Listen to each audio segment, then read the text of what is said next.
Hello friends, आप सभी का हमारे यूट्यूब चैनल द स्त्री रॉयल फैमिली में सभी का स्वागत है। तो फ्रेंड्स, जैसा कि आप लोग जानते हैं, हमने संविधान की सीरीज़ स्टार्ट की थी, जिसमें हमने अनुच्छेद 1 से लेकर अनुच्छेद 151 तक हमने भाग 1 और भाग 2, भाग 3 सभी को सेपरेट अलग अलग वीडियो में कवर कराया था। तो फ्रेंड्स, आज का जो पार्ट होने वाला है वो भाग 6, जिसमें हम अनुच्छेद 152 से लेके अनुच्छेद 237 तक इस वीडियो में कवर कराने वाले हैं। तो फ्रेंड्स, बने रहिए हमारे साथ वीडियो के एंड तक। तो चलिए स्टार्ट करते हैं बिना किसी देरी के। तो आप लोग वीडियो को लाइक और शेयर कर दीजिए। तो सबसे पहले हम बात करेंगे अनुच्छेद 152। अनुच्छेद 152 में राज्य की परिभाषा दी गई है। तो फ्रेंड्स, एक इम्पोर्टेंट यहाँ पे फैक्ट बनता है कि अनुच्छेद 12 जो कि मौलिक अधिकार में इंक्लूड है, और वहीं अनुच्छेद 36 जो कि राज्य के नीति निर्देशक तत्व, और अनुच्छेद 152 जो कि अभी हम पढ़ रहे हैं। तो इन तीनों अनुच्छेद में जो है वो राज्य की परिभाषा दी गई है। वहाँ पे मौलिक अधिकार में राज्यों के जो नागरिक हैं उनके मौलिक अधिकारों की बात की गई है। तो राज्य किस तरह का होना चाहिए वहाँ पे उस तरह से परिभाषा दी गई है। और नीति निर्देशक तत्व जो कि आयरलैंड से लिए गए हैं, वहाँ पे जो नागरिक हैं उनके लोक कल्याण राज्य के लिए किस तरह से वहाँ पे राज्य होना चाहिए, वहाँ पे उस तरह से परिभाषा दी गई है। और यहाँ पे किसी संघ के अंदर जो राज्यों का संघ होता है, वो अलग अलग जो राज्य हैं उस तर्क पर यहाँ पे राज्य की परिभाषा दी गई है। तो फ्रेंड्स, ये तीनों अनुच्छेद बहुत ही ज़्यादा इम्पोर्टेंट हैं, आप लोग नोट डाउन कर लीजिए। नेक्स्ट है हमारा अनुच्छेद 153, जिसमें बात की गई है प्रत्येक राज्य में एक राज्यपाल होगा। तो फ्रेंड्स, जो राज्यपाल जो है वो राज्य के अंदर राष्ट्रपति की भूमिका निभाता है। जैसे केंद्र स्तर पर राष्ट्रपति होता है, राष्ट्रपति जो कि हमारे देश का प्रथम नागरिक होता है, वैसे ही राज्य का प्रथम नागरिक राज्यपाल होता है। अगला जो अनुच्छेद है अनुच्छेद 154, राज्य की कार्यपालिका की शक्ति राज्यपाल में निहित होती है। जो राज्य की जो कार्यपालिका होगी उसकी जो सारी शक्तियाँ राज्यपाल में निहित होंगी। जैसे कि केंद्र सरकार में जो कार्यपालिका होती है उसकी सारी शक्तियाँ राष्ट्रपति में निहित होती हैं। अनुच्छेद 155, राज्यपाल की नियुक्ति राष्ट्रपति करेंगे। काफ़ी फ्रेंड्स इम्पोर्टेंट है। और वहीं राष्ट्रपति की नियुक्ति कौन करता है, तो फ्रेंड्स ये आप लोग जो है कमेंट बॉक्स में ज़रूर बताएं। नेक्स्ट है राज्यपाल राष्ट्रपति के प्रसाद पर्यंत पद धारण करेगा। तो फ्रेंड्स, जो राज्यपाल होता है वो राष्ट्रपति की मन पे निर्भर करता है कब तक वो राज्यपाल रहेगा। वैसे तो बेसिकली जो राज्यपाल का कार्यकाल होता है वो 5 वर्ष होता है, लेकिन राज्यपाल को कभी भी हटाया जा सकता है और राष्ट्रपति उसको हटा सकते हैं। और वहीं बात करें कि संविधान में किस को हटाने का जो कोई किस पर महाभियोग लगाने का कोई प्रावधान नहीं है, तो वो है राज्यपाल। और राज्यपाल चाहें तो वो अगले 5 वर्ष के लिए भी उसको चुन सकता है। राष्ट्रपति के प्रसाद पर्यंत मतलब होता है कि उसकी इच्छा पर निर्भर करता है। नेक्स्ट है अनुच्छेद 156। अनुच्छेद 156 में राज्यपाल का कार्यकाल यानी अभी हमने बताया 5 वर्ष होता है। और अनुच्छेद 157, राज्यपाल नियुक्त होने के लिए अर्हताएँ यानी एलिजिबिलिटी क्राइटेरिया क्या रहेगा, और एज जो है एज लिमिट होती है 35 ईयर्स, जो कि राष्ट्रपति की होती है 35 ईयर्स। और भाई नेक्स्ट अनुच्छेद है हमारा 158, राज्यपाल के पद के लिए शर्तें। तो क्या क्या शर्तें होती हैं, जैसे कि राष्ट्रपति के लिए होती हैं, वहीं पे यहाँ पे राज्य स्तर पर राज्यपाल के लिए होती हैं। और राज्यपाल का जो अनुच्छेद 159 है वो राज्यपाल की शपथ ग्रहण से संबंधित है। तो फ्रेंड्स, ये क्वेश्चन कई बार बना है कि राज्यपाल को शपथ कौन दिलाता है। तो बहुत सारे लोग जो है वो राष्ट्रपति टिक कर देते हैं, लेकिन राज्यपाल को जो शपथ दिलाता है वो संबंधित राज्य के उच्च न्यायालय के मुख्य न्यायाधीश द्वारा राज्यपाल को शपथ दिलाई जाती है। तो फ्रेंड्स, जैसे कि उत्तर प्रदेश की आनंदीबेन पटेल को अगर राज्यपाल बनाया गया तो उनको जो शपथ दिलाई गई वो इलाहाबाद हाई कोर्ट के मुख्य न्यायाधीश द्वारा दिलाई गई। नेक्स्ट है अनुच्छेद 160। अनुच्छेद 160 में कुछ आकस्मिकताओं में राज्यपाल के कृत्यों का निर्वहन। तो इसमें अनुच्छेद 160 में कुछ राज्यपाल के कृत्यों का निर्वहन दिया गया है। अनुच्छेद 161 में राज्यपाल के क्षमादान की शक्तियाँ।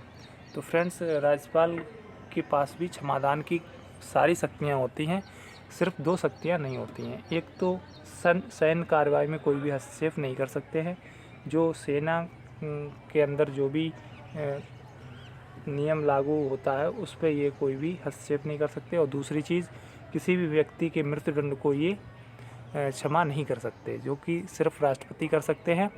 तो ये 2 शक्तियों के अलावा इनके पास सारी शक्तियाँ होती हैं। नेक्स्ट है अनुच्छेद 162। किसी राज्य की कार्यपालिका शक्ति का विस्तार उन मामलों तक होगा जिनके संबंध में राज्य के विधानमंडल को कानून बनाने की शक्ति है। तो फ्रेंड्स, इस वीडियो का जो PDF होगा वो हम अपने टेलीग्राम चैनल पर अपलोड कर देंगे। आप लोग वहां से जाके डाउनलोड कर लीजिए। और ये जो नेक्स्ट अनुच्छेद है, अनुच्छेद 163, राज्यपाल को सलाह देने के लिए मंत्रिपरिषद का गठन। तो अनुच्छेद 163। और फ्रेंड्स, जो मुख्यमंत्री है वो भी अनुच्छेद 163 के तहत ही चुना जाता है, नियुक्त होता है। और वहीं बात करें कि मुख्यमंत्री किस अनुच्छेद में है, तो वो 163। यहाँ पे डायरेक्टली नहीं बोला गया है, यहाँ पे बोला गया है राज्यपाल को सलाह देने के लिए मंत्रिपरिषद होगा, और मंत्रिपरिषद का जो प्रधान होगा वो होगा मुख्यमंत्री। नेक्स्ट है अनुच्छेद 164, मंत्रियों के संबंध में अन्य उपबंध। तो जो अन्य उपबंध है मंत्रियों के संबंध में वो है अनुच्छेद 164 में। और अनुच्छेद 165 में राज्य के महाधिवक्ता की बात की गई है। तो फ्रेंड्स, ये भी काफ़ी इम्पोर्टेंट है, राज्य के महाधिवक्ता। और ये एक ऐसा व्यक्ति है जो राज्य की विधानसभा और विधानमंडल किसी भी सदन में या फिर किसी भी राज्य के उच्च न्यायालय में अपनी बात रख सकता है, चाहे सदस्य हो या ना हो। और वही बात करें, महाधिवक्ता राज्य का सबसे बड़ा विधि अधिकारी होता है। ये भी आप लोग नोट डाउन कीजिए। नेक्स्ट है अनुच्छेद 166, किसी राज्य की सरकार के कार्य का संचालन, किसी राज्य की जो सरकार होती है उसका संचालन अनुच्छेद 166 द्वारा किया जाता है। नेक्स्ट है भाग 6, अनुच्छेद 167, राज्यपाल को जानकारी देने के संबंध में मुख्यमंत्री का कर्तव्य वर्णन जो है वो अनुच्छेद 167 में किया गया है। अनुच्छेद 168 है राज्यों में विधानमंडलों का गठन। जैसा कि केंद्र सरकार के स्तर पर जो था वहाँ पे संसद का गठन होता था, और राज्य स्तर पर जो है वो विधानमंडल का गठन होता है। केंद्र में संसद के 2 सदन होते हैं, लोकसभा और राज्यसभा। और वहीं यहाँ पे विधानमंडल में 2 सदन होते हैं, विधान परिषद और विधानसभा। केंद्र स्तर पर लोकसभा निम्न सदन होता है, राज्यसभा उच्च सदन होता है। वैसे ही यहाँ पे विधानमंडल यानी राज्य स्तर पर विधानसभा निम्न स्तर होता है यानी छोटा सदन, और बड़ा सदन होता है विधानमंडल। जैसा कि आप लोग जानते हैं, विधानमंडल सभी राज्यों में अभी नहीं है, और विधानमंडल सिर्फ और सिर्फ 6 राज्यों में अभी है, जिनमें से यूपी, बिहार, महाराष्ट्र और कर्नाटक, आंध्र प्रदेश, तेलंगाना। और पहले जो था वो जम्मू कश्मीर में था, और 2019 से जो है जम्मू कश्मीर को केंद्र शासित प्रदेश बना दिया गया है, जिससे कि वहाँ पे विधानमंडल का विघटन हो गया है। और वही बात करें विधानसभा, तो विधानसभा भारत के सभी राज्यों में है और 2 केंद्र शासित प्रदेशों में भी है। पहला है पुदुचेरी और न्यू दिल्ली, जिसे दिल्ली बोलते हैं। नेक्स्ट है अनुच्छेद 169, जिसमें बात की गई है राज्यों में विधान परिषद का गठन। तो अगर कोई भी राज्य अपने राज्य में विधान परिषद का गठन करना चाहे तो वो अनुच्छेद 169 के तहत किया जा सकता है। अभी हाल ही में जो है ममता बनर्जी यानी पश्चिम बंगाल की मुख्यमंत्री द्वारा अनुच्छेद 169 के तहत राज्य में विधान परिषद का गठन करने की जो है वो प्रस्ताव लाया गया था। नेक्स्ट है अनुच्छेद 170, विधानसभा की संरचना। तो विधानसभा की संरचना जो है वो अनुच्छेद 170 के तहत है। और नेक्स्ट है अनुच्छेद 171, किसी राज्य की विधान परिषद में सदस्यों की कुल संख्या विधानसभा में सदस्यों की कुल संख्या के 1/3 से अधिक नहीं हो सकती।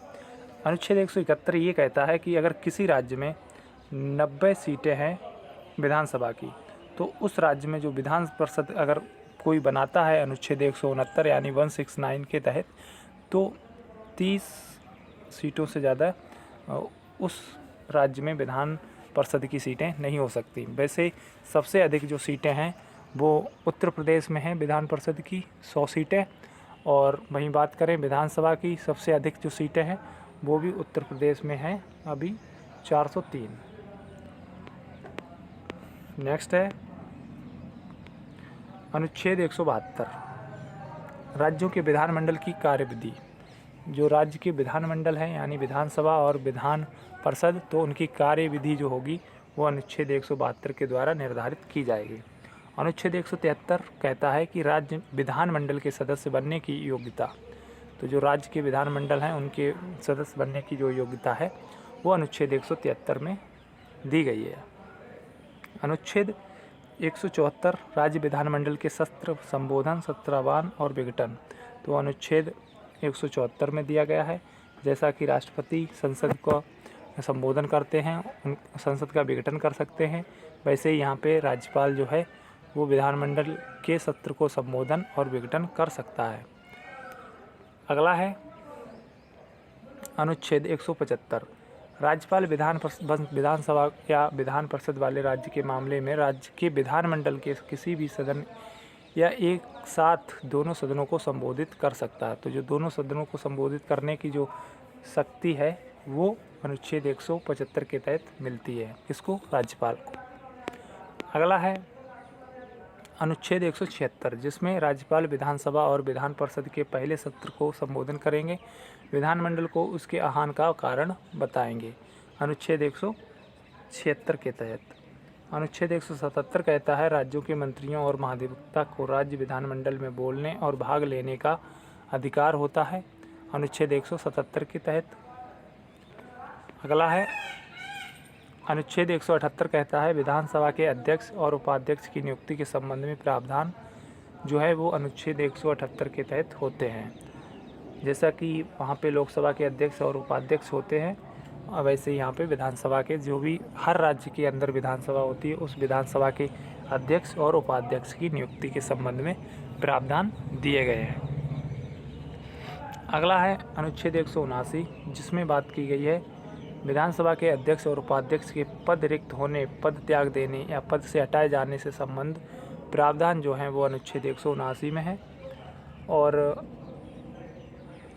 अनुच्छेद 180 विधानसभा में जब अध्यक्ष का पद रिक्त है तो उपाध्यक्ष यानी जो उपाध्यक्ष का पद भी रिक्त है तो विधानसभा का एक ऐसा सदस्य जिसको राष्ट्रपति इस प्रयोजन के लिए नियुक्त करें तो उस पद के कर्तव्य का पालन करेगा। यानी राष्ट्रपति द्वारा जिस भी व्यक्ति को नियुक्त किया जाएगा तो उस समय विधानसभा का अध्यक्ष या उपाध्यक्ष के रूप में उनके कर्तव्यों का आह्वान करेंगे।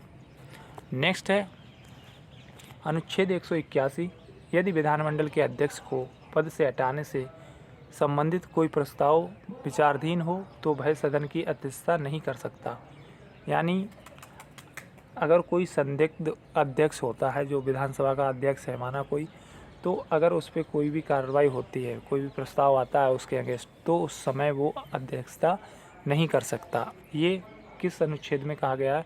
अनुच्छेद 181 में।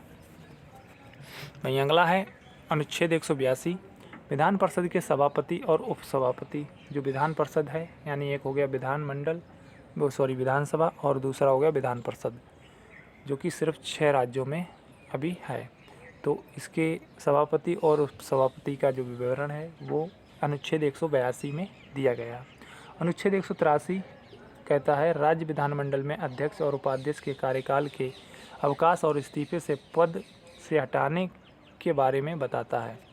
तो जो राज्य में विधानमंडल के अध्यक्ष और उपाध्यक्ष के कार्यकाल और अवकाश इस्तीफे पर पद से हटाने के बारे में जो बात कही गई है वो अनुच्छेद 183 के तहत दी गई है।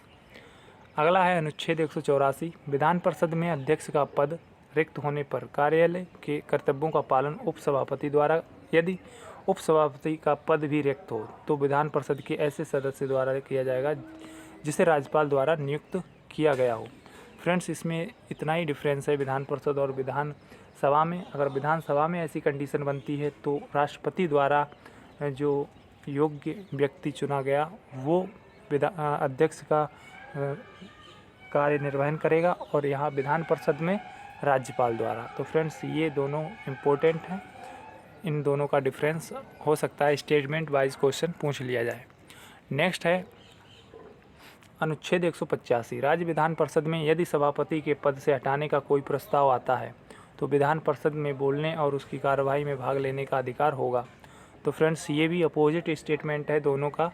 अगर विधानसभा में उसके अध्यक्ष, विधानसभा अध्यक्ष के खिलाफ कोई प्रस्ताव आता है तो उस समय विधानसभा के अध्यक्ष उसकी अध्यक्षता नहीं कर सकते और बोल नहीं सकते हैं। लेकिन यहाँ पे विपरीत है, यही अगर विधान परिषद में आता है तो सभापति उस कार्रवाई में भाग भी ले सकते हैं और अपने पक्ष में बोल भी सकते हैं।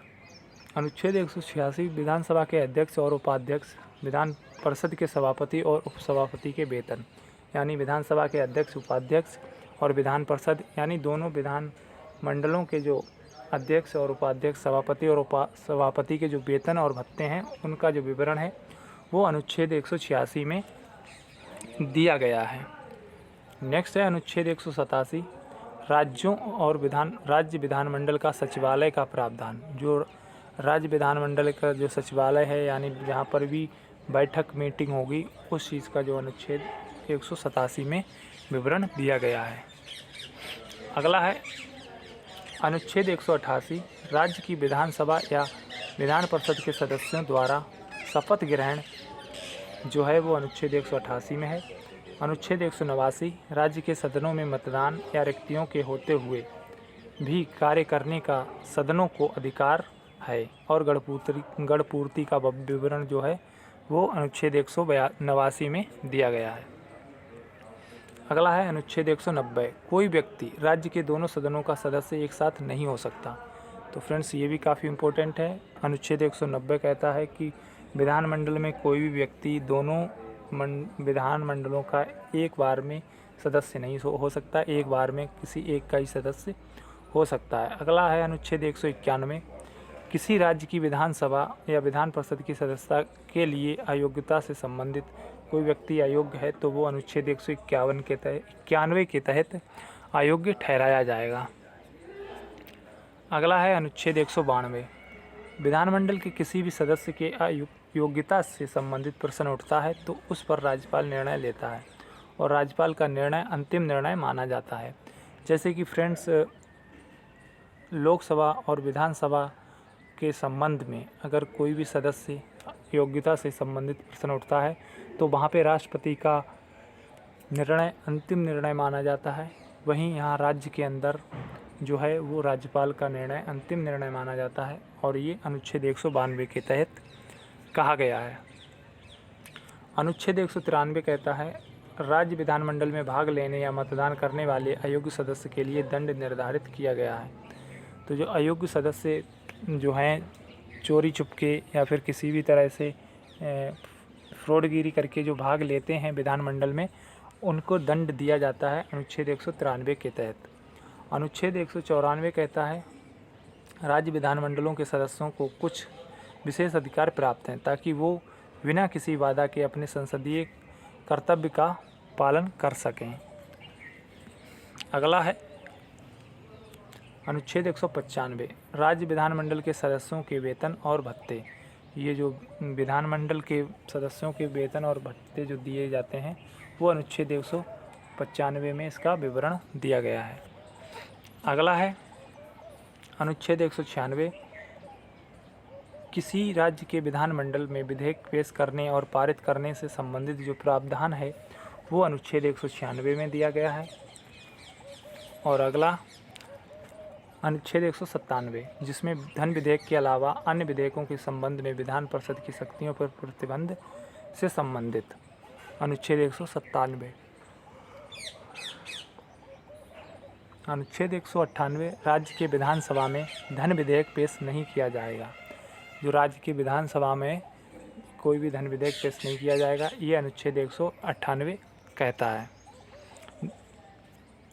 199 धन विधेयक की परिभाषा बताता है कि धन विधेयक क्या होता है। इस चीज़ को परिभाषित करता है अनुच्छेद 199 यानी 199। नेक्स्ट है अनुच्छेद 200। 200 में दिया गया है राज्य विधायिका द्वारा पारित विधेयकों की दी गई सहमति के संबंध में राज्यपाल की शक्ति।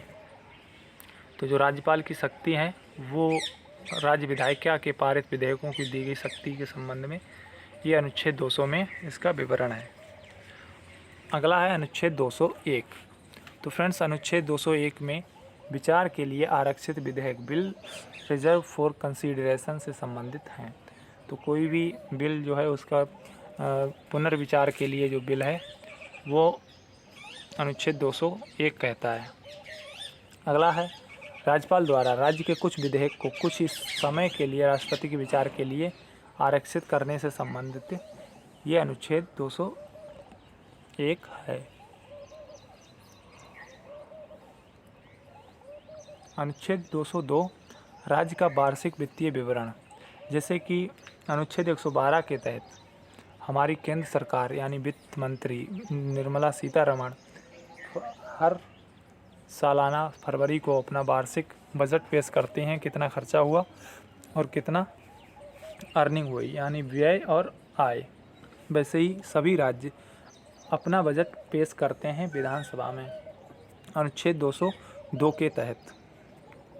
अगला है अनुच्छेद 203 विधानमंडल में प्राक्कलन के संबंध में प्रक्रिया का वर्णन। तो फ्रेंड्स जो प्राक्कलन संबंधी समिति होती है उसमें कितने सदस्य विधानसभा से होते हैं, कितने लोकसभा से, कितने राज्यसभा से और कितने विधान परिषद से। तो राज्य स्तर और केंद्र स्तर दोनों स्तर पे आप लोग याद कर लीजिए, इससे संबंधित क्वेश्चन बनते हैं। अगला है अनुच्छेद 204 राज्य का विनियोग विधेयक पारित करने का प्रावधान अनुच्छेद 204 के तहत है। और वहीं बात करें अनुच्छेद 205 राज्य द्वारा अनुपूरक अतिरिक्त अधिक अनुदान का प्रावधान अनुच्छेद 205 में है। अनुच्छेद 206 कहता है लेखानुदान, प्रत्यानुदान तथा अपवादा अनुदान के द्वारा विधानमंडल की शक्तियाँ, ये अनुच्छेद 206 में नियत हैं। अगला है अनुच्छेद 207 वित्तीय विधेयक के संबंध में विशेष उपबंध। जो वित्तीय विधेयक है उसके संबंध में कुछ विशेष उपबंध भी दिए गए हैं। अनुच्छेद 208 कहता है वित्तीय विधेयक की पारित करने की प्रक्रिया यानी किस तरह से उसको पारित किया जाएगा, इस सब चीज़ की जो विवरण है वो अनुच्छेद 208 में दिया गया है। वहीं अगला है अनुच्छेद 209 राज्य विधानमंडल को वित्तीय मामले या व्यापार संचालन से संबंधित कानून बनाने का प्रावधान जो दिया गया है वो अनुच्छेद 209 में दिया गया है। अनुच्छेद 210 कहता है राज्य विधानमंडल की भाषा। जो राज्य की जो विधानमंडल है यानी विधानमंडल में 2 सदन है, विधान परिषद और विधानसभा, उसकी जो भाषा रहेगी वो अनुच्छेद 210 के तहत निर्धारित की जाएगी। अगला है अनुच्छेद 211 किसी भी राज्य के विधानमंडल के सदस्यों को ये अधिकार नहीं है कि वो सर्वोच्च या उच्च न्यायालय के न्यायाधीश के बारे में उनके कर्तव्य के बर्खास्ती को लेकर विचार विमर्श करे। यानी जो हाई कोर्ट और सुप्रीम कोर्ट जो भी निर्णय लेती है या फिर उनके जो किसी भी सदस्य को बर्खास्ती के संबंध में कोई भी निर्णय लेती है तो उस पर कोई भी पुनर्विचार विमर्श करने की शक्ति विधानमंडल के किसी भी सदस्य को नहीं होती है। नेक्स्ट है अनुच्छेद 212 उच्चतम न्यायालय या कोई भी उच्च न्यायालय राज्य विधानमंडल के कार्य में हस्तक्षेप नहीं कर सकता। ये अनुच्छेद 212 में दिया गया है। अनुच्छेद 213 कहता है राज्यपाल के अध्यादेश की शक्तियाँ। तो जो राज्यपाल अध्यादेश जारी करता है वो अनुच्छेद 213 के तहत करता है। और वहीं राष्ट्रपति जो अध्यादेश जारी करता है वो अनुच्छेद 132 के अकॉर्डिंग। नेक्स्ट है अनुच्छेद 214 प्रत्येक राज्य में एक उच्च न्यायालय होगा, हर राज्य में एक उच्च न्यायालय होगा, वो अनुच्छेद 214 में इसका विवरण है। तो फ्रेंड्स, अभी मौजूदा हाल में भारत के सभी राज्यों के लिए एक उच्च न्यायालय का प्रावधान नहीं हो पाया है। कुछ राज्य जो हैं उनका संबंधित उच्च न्यायालय है। कई राज्यों के लिए एक उच्च न्यायालय का प्रावधान है, जैसे कि महाराष्ट्र का जो उच्च न्यायालय हो गया, कोलकाता, पश्चिम बंगाल का हो गया और असम दिसपुर का हो गया। तो इस तरह से जो है जो उच्च न्यायालय हैं उसमें कई राज्य इंक्लूड हैं। नेक्स्ट है अनुच्छेद 215, उच्च न्यायालय के लिए अभिलेख न्यायालय का प्रावधान। तो उच्च न्यायालय जो भी फैसले सुनाता है, जो भी निर्णय लेता है, तो उसके लिए एक अभिलेख न्यायालय का भी प्रावधान है, जो कि अनुच्छेद 215 में इसका विवरण दिया गया है। अनुच्छेद 216 कहता है उच्च न्यायालय की संरचना। तो फ्रेंड्स, उच्च न्यायालय की किस तरह की संरचना होगी वो अनुच्छेद 216 के तहत इसका विवरण दिया गया है। अनुच्छेद 217 कहता है उच्च न्यायालय के मुख्य न्यायाधीश व अन्य न्यायाधीश की नियुक्ति राष्ट्रपति करेंगे। तो फ्रेंड्स, सर्वोच्च न्यायालय के मुख्य न्यायाधीश हों या फिर उनके अन्य न्यायाधीश हों, उच्च न्यायालय का मुख्य न्यायाधीश हो, अन्य न्यायाधीश हो, इन सभी की नियुक्ति जो है वो राष्ट्रपति द्वारा की जाती है। कई बार हम लोगों को कन्फ्यूज़न हो जाता है कि ये राज्य स्तर पर है तो राज्यपाल मुख्य न्यायाधीश की नियुक्ति करेंगे, तो ऐसा नहीं है। संबंधित राज्य से जो मुख्य न्यायाधीश होता है तो वो मुख्य न्यायाधीश राज्यपाल की नियुक्ति करता है, ना कि राज्यपाल मुख्य न्यायाधीश की। और किसी भी मुख्य न्यायाधीश को हस्तांतरण या स्थानांतरण जो भी किया जाता है वो डायरेक्टली राष्ट्रपति द्वारा किया जाता है, ना कि राज्यपाल द्वारा। अगला है अनुच्छेद 218, जिसमें उच्चतम न्यायालय से संबंधित कुछ प्रावधानों का उच्च न्यायालय में भी लागू किया जाएगा। जो उच्चतम न्यायालय से संबंधित कुछ प्रावधान है वो उच्च न्यायालय में भी लागू किए जा सकते हैं, ये अनुच्छेद 218 में बताया गया है। अनुच्छेद 219 कहता है उच्च न्यायालय के न्यायाधीश तथा शपथ ग्रहण जो राज्य के राज्यपाल दिलाते हैं।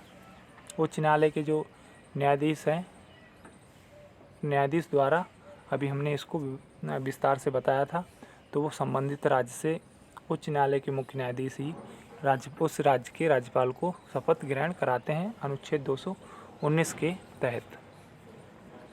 अगला है अनुच्छेद 220, यदि कोई व्यक्ति किसी उच्च न्यायालय के स्थायी न्यायाधीश के रूप में पद धारण किया है तो वह उच्चतम न्यायालय और अन्य उच्च न्यायालय के सिवाय भारत में किसी अन्य न्यायालय, किसी अन्य सरकारी विभाग के समक्ष अभिवचन का कार्य नहीं करेगा।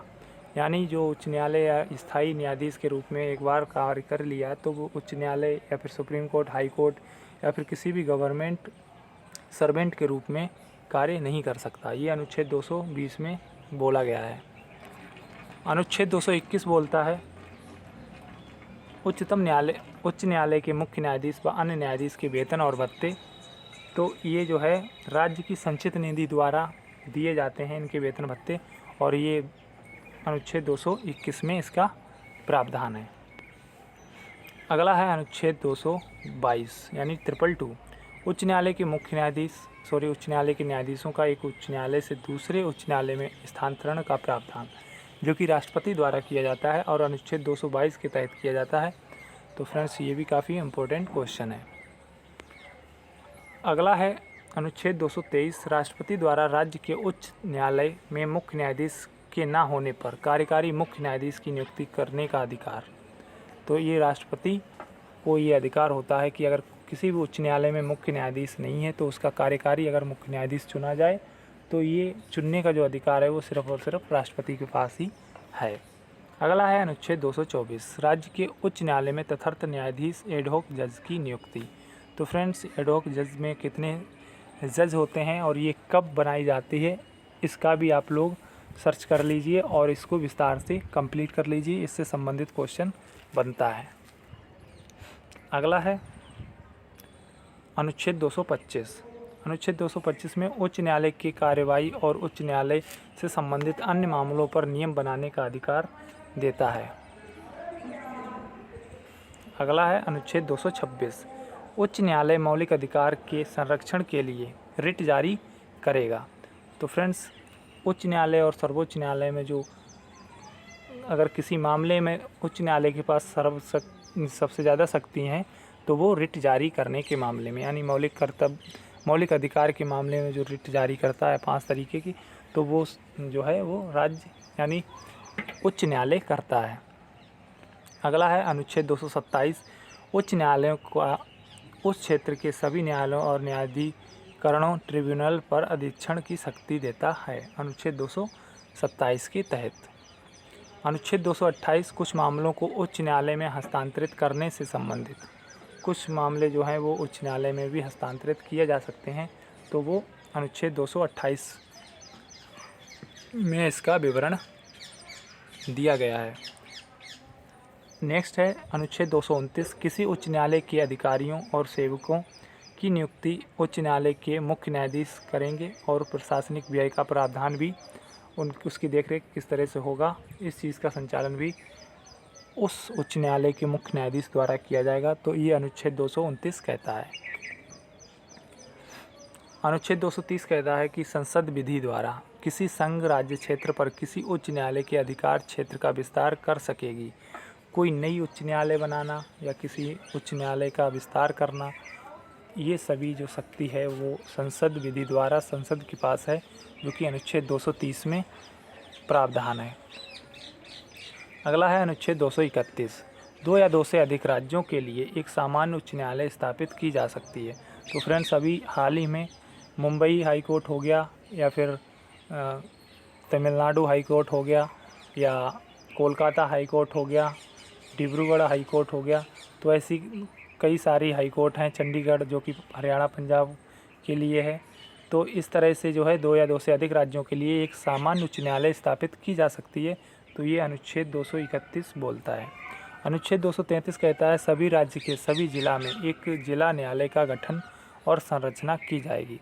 तो फ्रेंड्स, हर किसी के ज़िले में एक डिस्ट्रिक्ट कोर्ट होती है, जो कि अनुच्छेद 233 कहता है, और उस डिस्ट्रिक्ट कोर्ट का जो मजिस्ट्रेट होता है उसी को बोलते हैं हम डीएम, यानी डिस्ट्रिक्ट मजिस्ट्रेट। और सबसे छोटी जो होती है वो डिस्ट्रिक्ट मजिस्ट्रेट, उसके बाद होती है हाई कोर्ट यानी, और उसके बाद होती है सुप्रीम कोर्ट। सुप्रीम कोर्ट का फैसला अंतिम फैसला माना जाता है। अगला है अनुच्छेद 234, न्यायिक सेवा के लिए जिला न्यायाधीशों के अलावा अन्य व्यक्तियों की भर्ती के बारे में बताता है। अनुच्छेद 234। अनुच्छेद 235 कहता है भारत का उच्चतम न्यायालय सर्वोच्च होगा और उच्चतम न्यायालय का नियंत्रण सभी अधीनस्थ न्यायालयों पर होगा।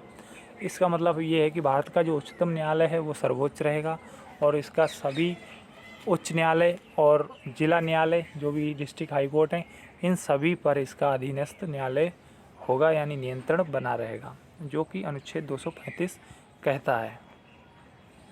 अगला है अनुच्छेद 236, जिला न्यायाधीश के पद से नीचे के अन्य सिविल न्यायिक पदों की चर्चा। जो जिला न्यायाधीश यानी डिस्ट्रिक्ट मजिस्ट्रेट के नीचे के जो पद हैं, उन सभी पदों की जो चर्चा है वो अनुच्छेद 236 में की गई है। और फ्रेंड्स, जो अनुच्छेद 237 हमने बोला था कि 237 तक आज कराएंगे। अनुच्छेद 237 भारत की संविधान का जो 7वां संविधान संशोधन 1956 के तहत इसको निरस्त कर दिया गया है। और वहीं बात करें, हमने भाग 6 अनुच्छेद 152 से लेके 237 तक इसको कंप्लीट कर लिया गया है। इसके साथ साथ आप लोगों को बोनस में हम भाग 7 जिसमें केवल अनुच्छेद 238 यानी एक ही अनुच्छेद है, और इस अनुच्छेद को भी 7वां संविधान संशोधन 1956 के तहत निरस्त कर दिया गया है। अब भाग 7 और अनुच्छेद 238 फ़िलहाल में एक्टिव नहीं है। तो फ्रेंड्स, आज के लिए इतना ही। नेक्स्ट वीडियो, इसका नेक्स्ट पार्ट हम जल्द ही लाने वाले हैं, और जल्द ही हम इस संविधान सीरीज़ को कंप्लीट करने वाले हैं। और फ्रेंड्स, इससे संबंधित जो भी PDF हैं वो हमारे टेलीग्राम चैनल पर पड़ जाती हैं। आप लोग हमारे जो यूट्यूब चैनल के पेज पे जाके वहाँ से टेलीग्राम ज्वाइन कर सकते हैं। और फ्रेंड्स, अगर आप लोगों को हमारा कंटेंट पसंद आ रहा हो, अच्छा लगता है, तो आप लोग वीडियो को लाइक और शेयर कीजिए, ज़्यादा से ज़्यादा सपोर्ट कीजिए। मिलते हैं नेक्स्ट वीडियो में, तब तक के लिए खुश रहिए, मस्त रहिए, अपना ख्याल रखिए। जय हिंद, जय भारत।